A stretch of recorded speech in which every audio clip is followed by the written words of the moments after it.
Awas hati-hati. An-nadhafatu minal iman, kebersihan bagian dari iman. Itu hadis palsu. Jadi kalau Anda sedang belajar ilmu hadis, kemudian disebutkan istilah sunnah, maka yang dimaksud istilah sunnah adalah istilah yang sama dengan pengertian hadis. Apa isinya? Ditemukan dalam kitab hadis. Apa turunannya? Cuma ada 2. Dalam kitab hadis, Anda akan temukan teman-teman sekalian, dari pendalaman sunnah, 2 hal yang paling utama. 2 hal ini yang disebut dengan sayap hadis. Pertama adalah yang disebut dengan matan isi hadis, isi substansi hadisnya. Yang kedua, yang disebut dengan sanad, silsilah orang-orang yang meriwayatkan hadis sampai kepada Nabi SAW. Transmisi periwayatan. Awas, hati-hati. Hati-hati. Keduanya penting. Kata para ulama, ini bagaikan 2 sayap burung. Satu sayap terluka, maka burung tidak bisa terbang. Satu sayap di antara 2 hadis bermasalah, maka hadisnya akan turun kualitasnya. Hati-hati. Isinya bagus, tapi riwayatnya bermasalah, maka belum tentu hadisnya bisa diterima. Maka semua yang bersandar dari Nabi, dari perkataan, perbuatan, ketetapan, cek dulu. Benar nggak informasinya? Bagaimana mengeceknya? Yang diterima oleh kita. Kita kan nggak pernah berjumpa dengan Nabi. Maka telusuri informasi ini sampai tersambung kepada Nabi. Cara menelusurinya disebut dengan isnad. Urutan-urutannya disebut dengan sanad. Imam Muslim langsung membuat bab khusus dalam jilid yang pertama dari 9 jilid Sahih Muslim, halaman 119. Sebelah kiri paling atas, beliau berikan keterangan babul isnadi minaddin. Babul isnad. Bab pembahasan tentang pentingnya sanad, ini bagian yang sangat menentukan dalam agama. Hati-hati. Informasinya diterima oleh kita, tapi orangnya nggak jelas, maka ini menunjukkan bermasalah. Jangankan orangnya tidak ada, orangnya ada tapi punya masalah, maka akan berpengaruh pada kualitas hadisnya. Pernah dengar hadis ini? Awal Ramadan rahmah, awsatuhu maghfirah, wa akhiruhu itkum minan nar. Awal Ramadan itu rahmat, pertengahannya ampunan, ujungnya itkum, pembebas dari neraka. Pernah dengar itu? Hadisnya matruk, semi palsu. Urutan nomor 2 terburuk dalam silsilah ilmu hadis. 1 maudhu, 2 kemudian matruk. Ya, hati-hati. Ya, nanti ada yang disebut dengan 3M. 3M. 1 maudhu. Ini yang paling parah. 2 matruk. 3 mungkar. Hati-hati. Maudhu, hadis palsu, memang sengaja bikin hadis. Informasinya bukan dari Nabi SAW, sengaja dipalsukan. Hati-hati teman-teman sekalian, banyak yang seperti ini. Ya, ikhtilafu ummati rahmah. Perbedaan pendapat di antara umatku adalah rahmat. Hati-hati, itu hadis palsu, hadis maudhu. Awas, hati-hati. An-nadhafatu minal iman, kebersihan bagian dari iman. Itu hadis palsu, hadis maudhu. Dan banyak nanti yang tersebar di masyarakat. Bukan informasinya tidak bagus, kalimatnya bagus, tapi Nabi tidak pernah mengucapkannya. Cuman orang kebanyakan mengatakan ini dari Nabi. Pernah dengar hadis ini? Makan saat lapar, berhenti sebelum kenyang. Pernah dengar? Nah, itu palsu, maudhu. Bahkan palsu banget. Saking palsunya, di kitab hadis palsu pun tidak ditemukan. Silahkan cek. Saking palsunya. Dalam kitab-kitab hadis palsu tidak ditemukan. Cuman ada di satu kitab. Ya, namanya Ar-Rahmah fit Tibbi wal Hikmah. Karangan Syekh Jalaluddin As-Suyuti. Tentang kisah. Ada kisah terkait dengan kalimat itu. Diduga sebagai hadis dimunculkan. Hati-hati, banyak menyebar nanti setelah fitnah kubra. Ada orang mau dieksekusi, begitu mau dieksekusi ditanya, karena sering memalsukan hadis. Berapa telah banyak hadis Anda palsukan? Dia katakan arba'ina alfan, 40.000 hadis. Bayangkan satu orang 40.000 hadis. Karena saking mudahnya orang berbuat begitu, sampai-sampai Nabi mengatakan dari sejak dulu, dari awal-awal di masa kenabian, man kadzaba alayya muta'ammidan falyatabawwa maq'adahu minan nar. Siapa yang mencatut namaku? Hati-hati. Memalsukan diriku, mengatakan ini dariku, maka seakan-akan dia telah pesan kapling di neraka. Siap-siap tempatnya di neraka. Kayaknya sudah pesan kapling tuh. Ya. Gampang, bikin hadis tuh gampang. Sampai kalimat-kalimatnya terasa bagus, benar, disandarkan pada Nabi. Salah. Kalau Anda ikut pelajaran ilmu hadis yang di Indonesia, itu guru kita sering mencontohkan saking gampangnya orang bikin hadis palsu, orang Jawa dengan orang Sunda berdua bisa bikin tuh. Ya. Orang Jawa, Sunda, sudah tua, sepuh. Sepuh disebut dengan syekh. 2 orang sepuh disebut dengan syekhan. Dalam ilmu hadis, syekhan, Bukhari, Muslim. Al-Bukhari dan Muslim. Ini orang Jawa, orang Sunda, bikin hadis palsu. 2 orang sepuh, syekhan. Bikin hadis, apa bunyinya? Qala afdalu dahri bi faisil laili kucifa wa kulifa wa ubina hatta karu saudahu fa idza bukhila faduriba unuqu thalatha marat hatta utiha rawahu syaikhan. Paham? Tidak. Yuk kita terjemahkan. Ini nahunya benar semua, sorofnya bagus, bahasa Arabnya lengkap. Afdalu dahri, dahar yang paling afdol. Bi faisil laili, dengan pais lele. Kucipa, kasih kecap sedikit. Wa kulifa, hidangkan kerupuk hatta karusa udanghu sehingga terasa udangnya. Fa idza bukhila, apabila kebehelan, faduriba unukuhu, maka pukul punduknya thalatha marat 3 kali hatta utiha, sampai utah. Rahu syaikhan. Baru ketawa tuh. Jadi orang kalau mau bikin-bikin yang seperti ini, mikir dulu pesan kapling di neraka. Yang salah, ini kata Nabi, itu maudhu namanya, hadis palsu. Yang ini, matruk, semi palsu. Semi palsu, karena diriwayatkan oleh seseorang yang tertuduh seringkali berdusta. Dustanya kadang-kadang tidak langsung, ngarang-ngarang cerita, macam-macam, sehingga sulit dibedakan antara hadis dengan bukan. Di antara yang disebutkan itu adalah hadis yang sangat populer. Ini hadisnya, awal Ramadan adalah rahmat, pertengahannya maghfirah, ujungnya adalah pembebas dari neraka. Itu hadis matruk. Matruk. Kenapa banyak menyebar di mimbar-mimbar saat datang Ramadan? Karena pernah diriwayatkan oleh Ibnu Khuzaimah. Dalam Sahih Ibnu Khuzaimah cuma diberi catatan. Di bab beliau ketika disebutkan, nih, bab fadailu Ramadan in kana hadithuhu sahihan. In kana hadithuhu sahihan. Ada catatan. Ini bab menerangkan tentang keutamaan Ramadan. Hadis yang pertama ini, jika memang diduga hadisnya sahih. Diberi catatan, ini tidak sahih karena ini meragukan syartun. Kalau memang sahih, amalkan. Tapi ini bukan sahih, ada innya. Setelah itulah kemudian masa lewat, terjadi peristiwa, ada kebanjiran. Saat banjir itu kemudian menimpa juga sebagian kitab Ibnu Khuzaimah, tersapu huruf innya, hilang di bab ini. Maka berubah kalimatnya. Bab fadailu Ramadan kana hadithuhu sahihan. Bab tentang keutamaan Ramadan, hadisnya sahih. Dinukil oleh orang setelahnya, ditulis kembali, innya hilang. Maka tersebarlah di masyarakat kemudian. Padahal awal hadisnya adalah matruk. Mungkar, hadis yang diriwayatkan oleh orang-orang, mohon maaf, yang berperilaku yang kurang pantas, sering menyimpang dalam ketentuan agama.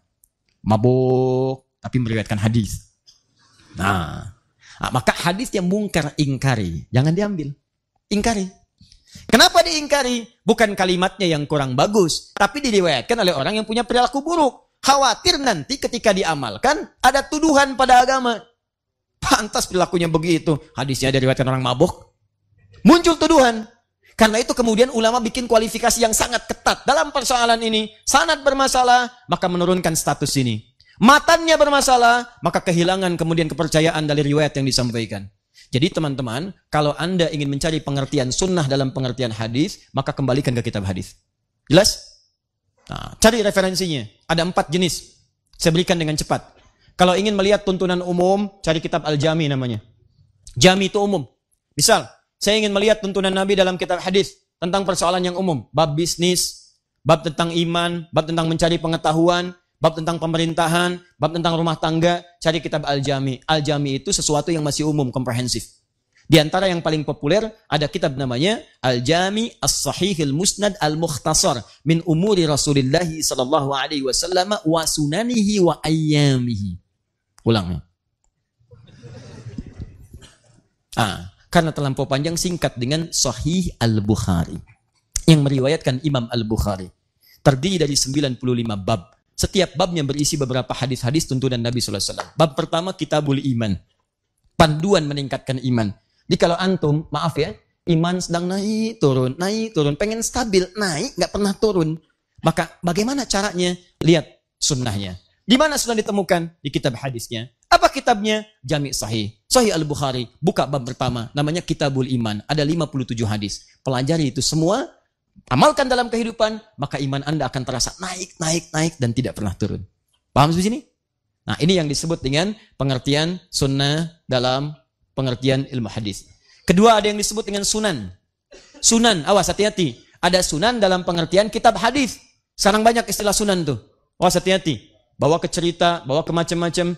Ya, ada sunan kitab, ada sunan Kalijaga, ada sunan Kalijodo, ada sunan Kali Ciliwung, ada macam-macam. Ya, nah, kita kembalikan. Kalau disebutkan sunan dalam pengertian ilmu hadis, maka itu yang dimaksud kitab-kitab hadis yang disusun berdasar urutan fikih. Jadi kalau teman-teman pengen cari referensi sunnah Nabi yang cepat dalam urusan fikih, jangan nyari kitab jami. Carinya kitab sunan. Sunan Abu Daud, Sunan An-Nasai, Sunan At-Tirmidzi.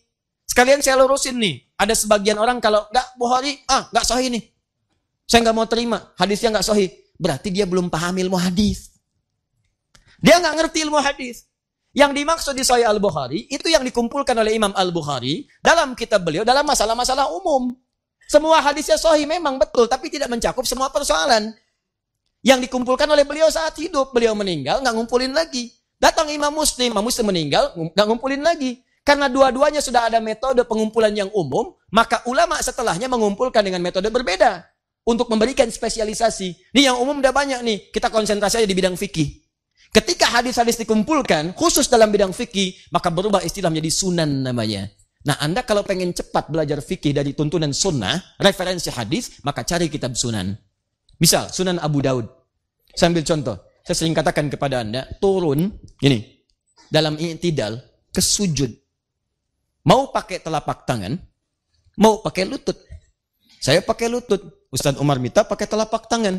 Ibnul Qayyim Al-Jauziyah rahimahullah pakai lutut. Ya, kemudian Syekh Al-Albani menggunakan telapak tangan. Dari mana menemukan itu? Antum cari di Sahih Al-Bukhari. Sampai kiamat kurang 2 hari, gak akan ketemu. Saya kasih tahu dari sekarang. Kalau nggak percaya, cari aja. Silakan. Ini syarahnya ada di belakang nih. Ya, yang syarah Ibnu Hajar Al-Asqalani. Yang warnanya orange itu. Yang di dalam, yang belum dibuka sebagiannya. Itu kan? Nah, itu nggak cari, nggak akan ketemu. Sahih Muslim, susah. Yang ada di mana? Abu Daud. Karena beliau konsentrasi merumuskan hadis-hadis dalam urutan fikih. Yang pakai lutut, nomor hadis 838. Paling kanan sebelah bawah di kitabnya. Riwayatnya dari Wa'il bin Hujur. Beliau meriwayatkan dari Nabi di awal-awal masa keislaman. Ketika beliau masuk Islam di awal-awal masa Islam. Melihat Nabi masih dalam keadaan kuat. Nabi sholat kemudian turun lututnya terlebih dahulu. Nabi katakan, "Idza sajadta fala tasjud kama yabrukul ibil, falyadha rukbatahi qabla yadayhi." Kalau kamu pengen sujud, jangan kamu sujud seperti duduknya unta. Letakkan dulu kemudian lututmu sebelum telapak tanganmu. Kalimatnya ibil. Tapi ketika nomor hadis 840 sampai 841, paling kiri sebelah atas, yang riwayatkan sahabat Abu Hurairah. Sahabat Abu Hurairah masuk Islam 3 tahun sebelum Nabi wafat. Di tahun ke-7 Hijrah. Usia Nabi sudah 60 tahun. Nabi sudah semakin lemah. Begitu beliau kemudian sholat, terlihat beliau menurunkan dengan telapak tangannya. Begitu turun pakai telapak tangan, keluar kalimatnya. Berubah kemudian kosakata tentang untanya. Idza sajadta fala tasjud kama yabrukul ba'ir. Falyadha yadayhi qabla rukbatayhi. Kalau pengen sujud, sujudlah kemudian, tapi jangan duduk seperti duduknya unta. Dahulukan telapak tanganmu sebelum lututmu. Ustadz, kok bisa? 2 hadis ini kok bisa seakan-akan bertolak belakang? Paradoks. Yang satu bilang pakai lutut, yang satu bilang pakai telapak tangan. Mana yang benar, Ustaz? Cek, hadisnya di mana? Kitab yang sama. Yang meriwayatkan siapa? 2 orang berbeda.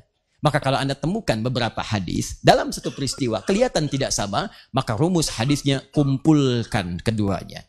Dikumpulkan disebut al-jamu'. Ambil faidah darinya disebut at-taufiq. Maka dalam kaidah nanti ilmu hadis ada istilah disebut al-jam'u wat-taufiq. Kumpulkan, ambil petunjuknya, dilihat. Allahu Akbar. Teman-teman, ternyata indah sekali kesimpulannya.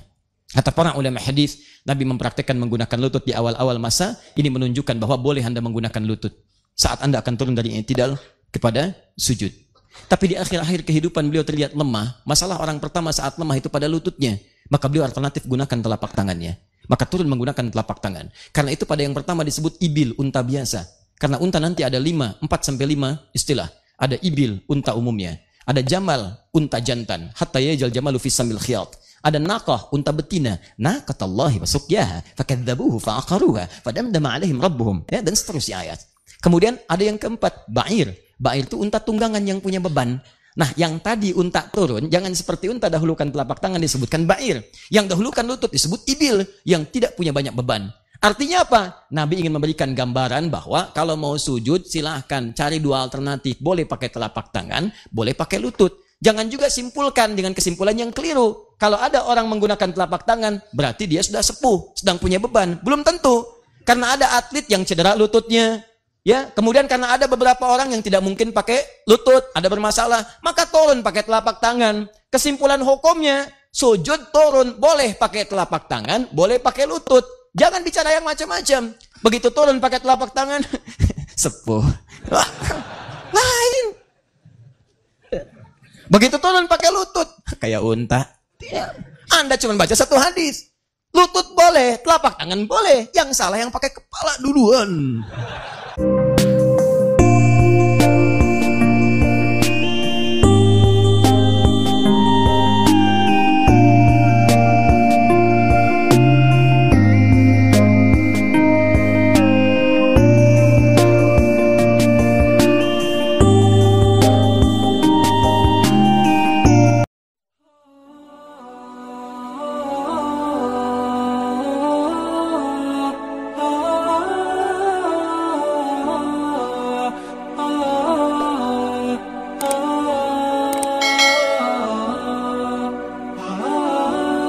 Awas, hati-hati. An-nadhafatu minal iman, kebersihan bagian dari iman. Itu hadis palsu. Jadi kalau Anda sedang belajar ilmu hadis, kemudian disebutkan istilah sunnah, maka yang dimaksud istilah sunnah adalah istilah yang sama dengan pengertian hadis. Apa isinya? Ditemukan dalam kitab hadis. Apa turunannya? Cuma ada dua. Dalam kitab hadis, Anda akan temukan teman-teman sekalian, dari pendalaman sunnah, dua hal yang paling utama. Dua hal ini yang disebut dengan sayap hadis. Pertama adalah yang disebut dengan matan isi hadis, isi substansi hadisnya. Yang kedua yang disebut dengan sanad, silsilah orang-orang yang meriwayatkan hadis sampai kepada Nabi SAW. Transmisi periwayatan. Awas, hati-hati, hati-hati. Keduanya penting. Kata para ulama, ini bagaikan dua sayap burung. Satu sayap terluka, maka burung tidak bisa terbang. Satu sayap di antara dua hadis bermasalah, maka hadisnya akan turun kualitasnya. Hati-hati. Isinya bagus, tapi riwayatnya bermasalah, maka belum tentu hadisnya bisa diterima. Maka semua yang bersandar dari Nabi, dari perkataan, perbuatan, ketetapan, cek dulu. Benar gak informasinya? Bagaimana mengeceknya? Yang diterima oleh kita. Kita kan gak pernah berjumpa dengan Nabi. Maka telusuri informasi ini sampai tersambung kepada Nabi. Cara menelusurinya disebut dengan isnad. Urutan-urutannya disebut dengan sanad. Imam Muslim langsung membuat bab khusus dalam jilid yang pertama dari 9 jilid Sahih Muslim, halaman 119. Sebelah kiri paling atas, beliau berikan keterangan babul isnadi minaddin. Babul isnad. Bab pembahasan tentang pentingnya sanad, ini bagian yang sangat menentukan dalam agama. Hati-hati. Informasinya diterima oleh kita, tapi orangnya nggak jelas. Maka ini menunjukkan bermasalah. Jangankan orangnya tidak ada, orangnya ada tapi punya masalah, maka akan berpengaruh pada kualitas hadisnya. Pernah dengar hadis ini? Awal Ramadan rahmah, awsatuhu maghfirah, wa akhiruhu itkum minan nar. Awal Ramadan itu rahmat, pertengahannya ampunan, ujungnya itkum, pembebas dari neraka. Pernah dengar itu? Hadisnya matruk. Matruk, semi palsu. Urutan nomor 2 terburuk dalam silsilah ilmu hadis. 1 maudhu, 2 kemudian matruk. Ya, hati-hati. Ya, nanti ada yang disebut dengan 3M. 3M. 1, maudhu. Ini yang paling parah. Kedua, matruk. Ketiga, mungkar. Hati-hati. Maudhu, hadis palsu. Memang sengaja bikin hadis. Informasinya bukan dari Nabi SAW, sengaja dipalsukan. Hati-hati teman-teman sekalian, banyak yang seperti ini. Ya, ikhtilafu ummati rahmah. Perbedaan pendapat di antara umatku adalah rahmat. Hati-hati, itu hadis palsu, hadis maudhu. Awas, hati-hati. An-nadhafatu minal iman, kebersihan bagian dari iman. Itu hadis palsu, hadis maudhu. Dan banyak nanti yang tersebar di masyarakat. Bukan informasinya tidak bagus, kalimatnya bagus, tapi Nabi tidak pernah mengucapkannya. Cuman orang kebanyakan mengatakan ini dari Nabi. Pernah dengar hadis ini? Makan saat lapar, berhenti sebelum kenyang. Pernah dengar? Nah, itu palsu, maudhu. Bahkan palsu banget. Saking palsunya, di kitab hadis palsu pun tidak ditemukan. Silahkan cek. Saking palsunya. Dalam kitab-kitab hadis palsu tidak ditemukan. Cuma ada di satu kitab. Ya, namanya Ar-Rahmah fit Tibbi wal Hikmah. Karangan Syekh Jalaluddin As-Suyuti. Tentang kisah. Ada kisah terkait dengan kalimat itu. Diduga sebagai hadis dimunculkan. Ya, hati-hati, banyak menyebar nanti setelah fitnah kubra. Ada orang mau dieksekusi. Begitu mau dieksekusi, ditanya. Karena sering memalsukan hadis. Berapa telah banyak hadis Anda palsukan? Dia katakan, arba'ina alfan. 40.000 hadis. Bayangkan, satu orang 40.000 hadis.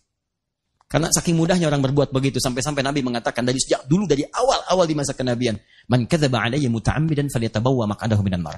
Siapa yang mencatut namaku, hati-hati, memalsukan diriku, mengatakan ini dariku, maka seakan-akan dia telah pesan kapling di neraka. Siap-siap tempatnya di neraka. Kayaknya sudah pesan kapling tuh. Ya. Gampang bikin hadis tuh gampang. Sampai kalimat-kalimatnya terasa bagus, benar, disandarkan pada Nabi, salah. Kalau Anda ikut pelajaran ilmu hadis yang di Indonesia, itu guru kita sering mencontohkan saking gampangnya orang bikin hadis palsu, orang Jawa dengan orang Sunda berdua bisa bikin tuh. Ya, orang Jawa, Sunda sudah tua, sepuh disebut dengan syekh. Dua orang sepuh disebut dengan syekhan. Dalam ilmu hadis syekhan Bukhari Muslim, Al-Bukhari dan Muslim. Ini orang Jawa, orang Sunda bikin hadis palsu, dua orang sepuh syekhan. Bikin hadis, apa bunyinya? Qala afdalu dahri bi faisil laili kucifa wa kulifa wa ubina hatta karu saudahu fa idza bukhila faduriba unuqu thalath marat hatta utiha rawahu syaikhan. Paham? Tidak. Yuk kita terjemahkan. Ini nahunya benar semua, sorofnya bagus, bahasa Arabnya lengkap.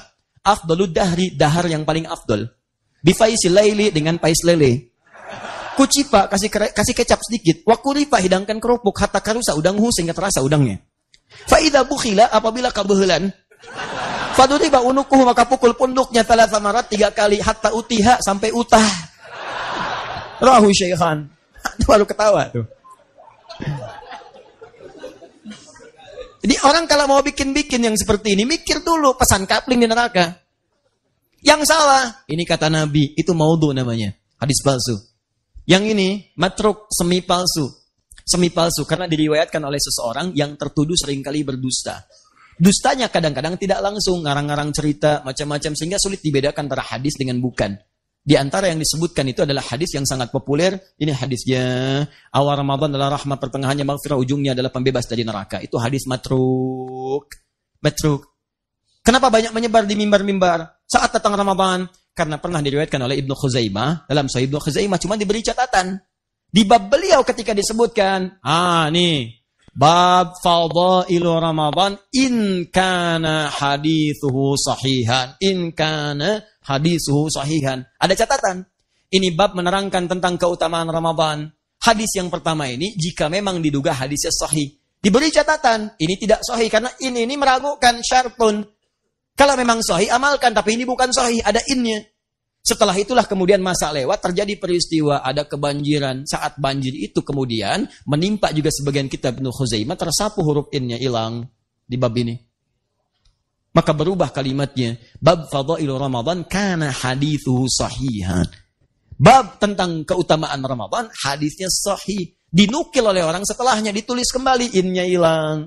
Maka tersebarlah di masyarakat kemudian. Padahal awal hadisnya adalah matruk, mungkar. Hadis yang diriwayatkan oleh orang-orang, mohon maaf, yang berperilaku yang kurang pantas, sering menyimpang dalam ketentuan agama.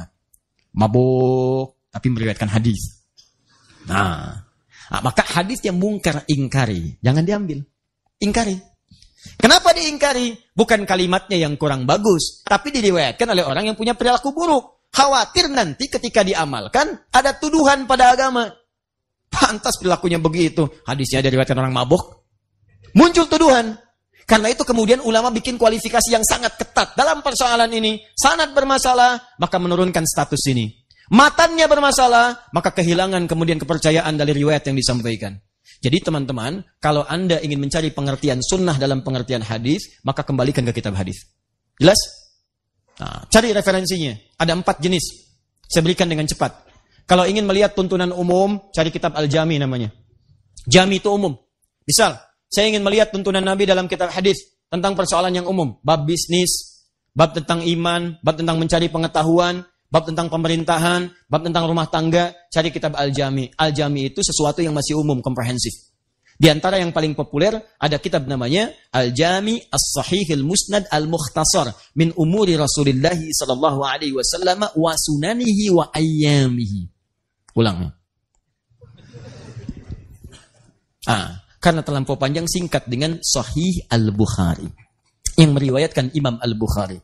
Terdiri dari 95 bab. Setiap babnya berisi beberapa hadis-hadis tuntunan Nabi SAW. Bab pertama, Kitabul Iman.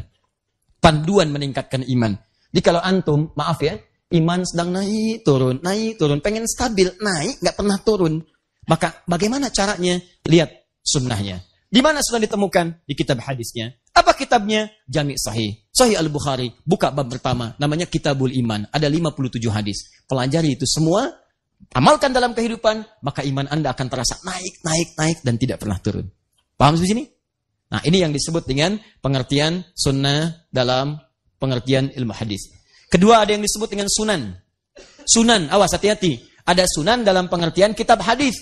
Sekarang banyak istilah sunan tuh. Awas hati-hati. Bawa ke cerita, bawa ke macam-macam.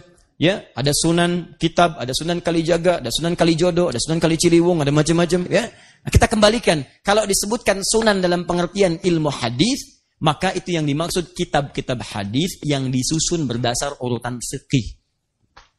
Jadi kalau teman-teman pengen cari referensi sunnah Nabi yang cepat dalam urusan fikih, jangan nyari kitab jami, carinya kitab sunan. Sunan Abu Daud, Sunan An-Nasai, Sunan At-Tirmidzi. Sekalian saya lurusin nih. Ada sebagian orang kalau nggak Bukhari, nggak sahih nih. Saya nggak mau terima, hadisnya nggak sahih. Berarti dia belum paham ilmu hadis. Dia nggak ngerti ilmu hadis. Yang dimaksud di Sahih Al-Bukhari, itu yang dikumpulkan oleh Imam Al-Bukhari dalam kitab beliau, dalam masalah-masalah umum. Semua hadisnya sahih memang betul, tapi tidak mencakup semua persoalan. Yang dikumpulkan oleh beliau saat hidup, beliau meninggal, nggak ngumpulin lagi. Datang Imam Muslim meninggal, nggak ngumpulin lagi. Karena dua-duanya sudah ada metode pengumpulan yang umum, maka ulama setelahnya mengumpulkan dengan metode berbeda. Untuk memberikan spesialisasi. Ini yang umum udah banyak nih, kita konsentrasi di bidang fikih. Ketika hadis-hadis dikumpulkan, khusus dalam bidang fikih, maka berubah istilah menjadi sunan namanya. Nah, Anda kalau pengen cepat belajar fikih dari tuntunan sunnah, referensi hadis, maka cari kitab sunan. Misal, Sunan Abu Daud. Saya ambil contoh. Saya sering katakan kepada Anda, turun, ini, dalam i'tidal, ke sujud. Mau pakai telapak tangan, mau pakai lutut. Saya pakai lutut. Ustaz Umar Mita pakai telapak tangan. Ibnul Qayyim Al-Jauziyah rahimahullah pakai lutut. Ya. Kemudian Syekh Al-Albani menggunakan telapak tangan. Dari mana menemukan itu? Antum cari di Sahih Al-Bukhari. Sampai kiamat kurang 2 hari, gak akan ketemu. Saya kasih tahu dari sekarang. Kalau nggak percaya, cari aja. Silakan. Ini syarahnya ada di belakang nih. Ya, yang syarah Ibnu Hajar Al-Asqalani. Yang warnanya orange itu. Yang di dalam, yang belum dibuka sebagiannya. Itu kan? Nah, itu nggak cari, nggak akan ketemu. Saya Muslim, susah. Yang ada di mana? Abu Daud. Karena beliau konsentrasi merumuskan hadis-hadis dalam urutan fikih. Yang pakai lutut, nomor hadis 838. Paling kanan sebelah bawah di kitabnya. Riwayatnya dari Wa'il bin Hujur. Beliau meriwayatkan dari Nabi di awal-awal masa keislaman. Ketika beliau masuk Islam di awal-awal masa Islam. Melihat Nabi masih dalam keadaan kuat. Nabi sholat kemudian turun lututnya terlebih dahulu. Nabi katakan, "Idza sajadta fala tasjud kama yabrukul ibil, falyadha rukbatahi qabla yadayhi." Kalau kamu pengen sujud, jangan kamu sujud seperti duduknya unta. Letakkan dulu kemudian lututmu sebelum telapak tanganmu. Kalimatnya ibil. Tapi ketika nomor hadis 840 sampai 841, paling kiri sebelah atas, yang riwayatkan sahabat Abu Hurairah. Sahabat Abu Hurairah masuk Islam 3 tahun sebelum Nabi wafat. Di tahun ke-7 Hijrah. Usia Nabi sudah 60 tahun. Nabi sudah semakin lemah. Begitu beliau kemudian sholat, terlihat beliau menurunkan dengan telapak tangannya. Begitu turun pakai telapak tangan, keluar kalimatnya. Berubah kemudian kosakata tentang untanya. Idza sajadta fala tasjud kama yabrukul ba'ir. Falyadha yadayhi qabla rukbatayhi. Kalau pengen sujud, sujudlah kemudian, tapi jangan duduk seperti duduknya unta. Dahulukan telapak tanganmu sebelum lututmu. Ustadz, kok bisa? 2 hadis ini kok bisa seakan-akan bertolak belakang? Paradoks. Yang satu bilang pakai lutut, yang satu bilang pakai telapak tangan. Mana yang benar, Ustaz? Cek, hadisnya di mana? Kitab yang sama.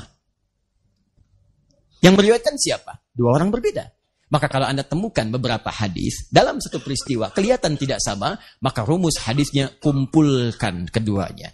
Dikumpulkan disebut al-jam'. Ambil faidah darinya disebut at-taufiq. Maka dalam kaidah nanti ilmu hadis ada istilah disebut al-jam'u wat-taufiq. Kumpulkan, ambil petunjuknya, dilihat.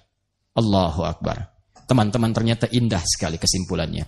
Kata para ulama hadis, Nabi mempraktikkan menggunakan lutut di awal-awal masa. Ini menunjukkan bahwa boleh Anda menggunakan lutut saat Anda akan turun dari i'tidal kepada sujud. Tapi di akhir-akhir kehidupan beliau terlihat lemah. Masalah orang pertama saat lemah itu pada lututnya. Maka beliau alternatif gunakan telapak tangannya. Maka turun menggunakan telapak tangan. Karena itu pada yang pertama disebut ibil, unta biasa. Karena unta nanti ada 4-5 istilah. Ada ibil, unta umumnya. Ada jamal, unta jantan. Hatta yajal jamalu fi samil khiyat. Ada naqah, unta betina. Naqatallahi wa suqyaha. Fakadzabuhu fa'aqaruha. Fadamdama alaihim rabbuhum. Ya, dan seterusnya ayat. Kemudian ada yang keempat, ba'ir. Ba'ir itu unta tunggangan yang punya beban. Nah, yang tadi unta turun, jangan seperti unta dahulukan telapak tangan disebutkan ba'ir. Yang dahulukan lutut disebut ibil, yang tidak punya banyak beban.